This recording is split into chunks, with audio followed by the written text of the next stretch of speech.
Dude, that's not a guitar amp.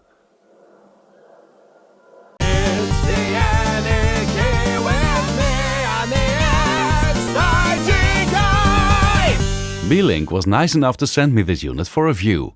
No money was exchanged and I do get to keep the unit. All opinions are my own though, and they have no say in what I say. With that out of the way, let's see what's in this pretty heavy box. An offline reading device? Meh. The ME Pro itself. Wait, that's all? Hello? Okay, well, here's Beelink's ME Pro. It looks awesome, kinda like a guitar amp, and it's heavy. At the back we see a magnetic cover covering the drive base.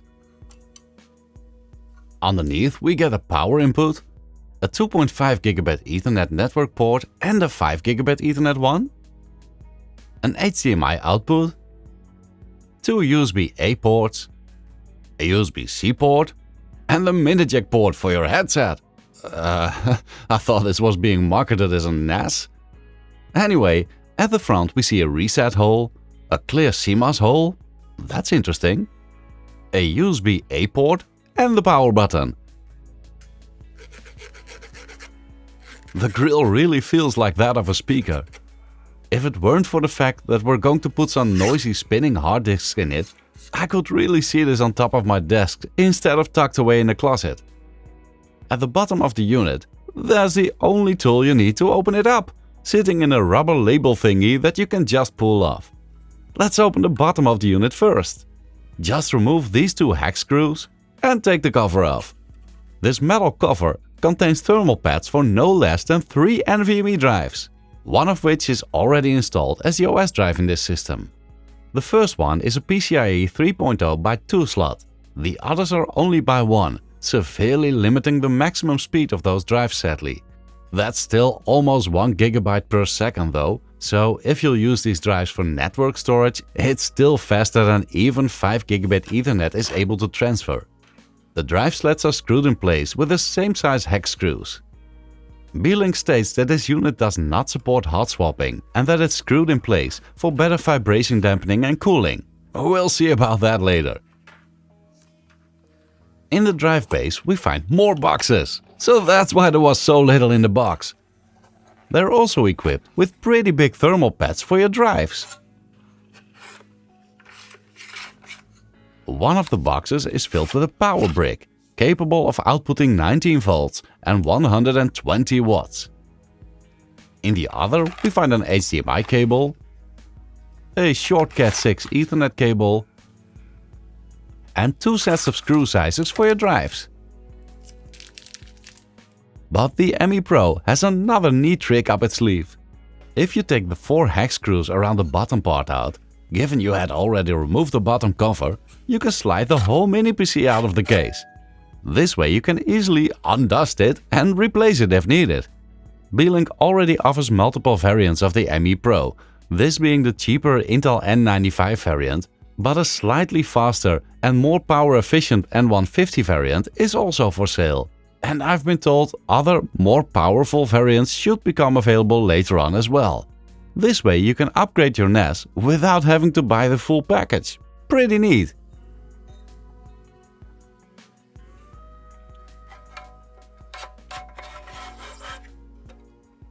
Let's turn it on, see what it does. Windows! Not what I expected on a system that's marketed as a NAS. A version that doesn't even ask me for an online account. Cool! We even have Wi-Fi and Bluetooth. So yeah, this is basically just a mini PC in a NAS enclosure. Windows 11 Home Edition. I mean, I guess you could create some shares on this. But it's really not an operating system for a NAS, right? After rebooting, I could easily get into the system's BIOS setup by pressing the Del key. We seem to have an unlocked BIOS here, so that's nice. By pressing F7, we get into the boot menu. Let's back up the original Windows OS first. Next up, installing Proxmox, because why not? With Proxmox installed and ready to go, I decided to add some hard disks. As mentioned earlier, I was told that this unit does not support hot swapping, but I'm gonna try it anyway. Here's one of the 4TB Iron Wolf drives that Ugreen sent me when I reviewed their NAS. Shout out to them for supplying these. Simply place the drive on top of one of the slats, push the screws through the rubber shock absorbers and screw them into the drive using the same hex tool. Right, there it goes.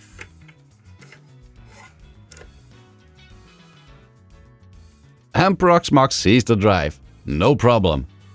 So it does support hot swapping. It's just a little more work because the slats are screwed in place. By the way, the slats do support 2.5-inch drives as well, which you would place like this and then secure with screws from the bottom up. You would need to punch through the thermal pad in one spot to get all 4 in, but it should be no problem whatsoever.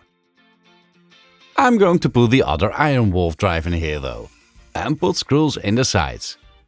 I was told they made it like this to lower vibration for noise and longevity. The mesh panel goes back on to keep the cooling system performing as it should. It's pretty silent, even with the 2 drives active inside. It's on my desk, maybe half a meter from my ear, and it doesn't annoy me at all. The second drive comes back on right away as well, so hot swapping works like a charm and is mostly dictated by the OS that you'll be running. I'm not going to do a failure test here, as that would only show Proxmox's capabilities. If the software can handle it, this machine can too. Meanwhile, I created a ZFS pool on the 2 drives and created a container with a basic Samba install so we can see if it performs well.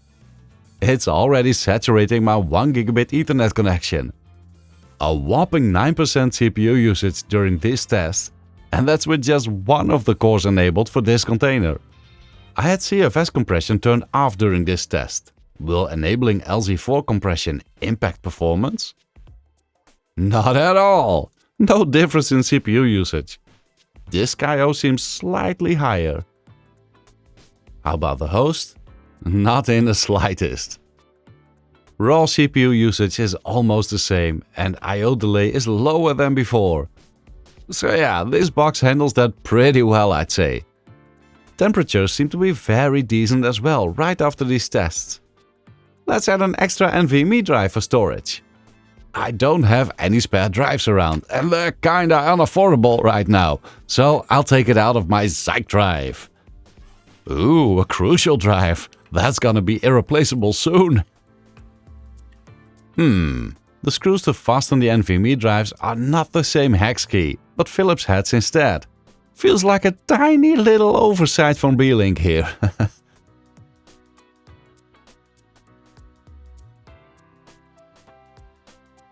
I created a virtual machine with direct access to this drive to test its speed. As you can see, it takes quite a performance hit from being on a by 1 slot. This drive is capable of about 4 times this speed. It's still way more than even the 5 gigabit Ethernet connection is able to move around though, and even a tad more than a SATA SSD would be able to provide. So I wouldn't be too mad about this on a home server unit like this. To be able to test its 5 gigabit Ethernet link, I bought myself a cheap PCI Express card with the exact same Realtek chip as the one found inside of the ME Pro. I paid around €25 for this. I'll leave a link in the description if you're interested. On Windows the speed was pretty horrible though. And the only reason I tried Windows at all was the fact that there's no Linux build of Blackmagic designed speed test available. I figured I'd try it on Wine and... Okay, let's go! Yeah, that's some pretty great performance coming from hard drives. You could even do a little bit of 8K editing like this. Next, I tried the speed on the NVMe drive I put inside. Woohoo! Not sure why read speed stays somewhat behind, but it seems perfectly capable of saturating that 5 gigabit Ethernet line. Power draw? Idle in Windows 11 Home Edition, it pulled around 15.5 watt from the socket. In Proxmox, idle power was pretty similar. With the 2 Iron Wolf drives inserted, that went up to some 21 watts. During the speed test with CFS compression enabled, it went up to some 30 watts. So yeah, it's okay, I'd say. In terms of power draw, I think you'd be better off looking for the N150 variant of this machine, but I don't think it will matter a lot performance-wise. Looking at the Geekbench results for both this one and the Zimmerboard 2 I will review soon, the difference is not that big in both single and multi-core CPU scores. Graphically, the gap between this N95 and the N150 in the Zimmerboard 2 seems a tad bigger though. But is it worth the price difference? Well, I guess that depends on your power bill. An N150 sure is a lot more power efficient. The drives will still use the same amount of power though. I guess that's about it for now. I really like this pony guitar amp thing. The all-metal casing feels robust and it seems like they have really thought about cooling and ease of cleaning. The fact that you can just upgrade the mini PC inside makes it a great choice for people who are building a home lab, as you basically have all you need in one package and can upgrade it to a more powerful system later on without having to buy the whole thing again. I do hope that they will continue to build mainboards for this. That would make it really awesome.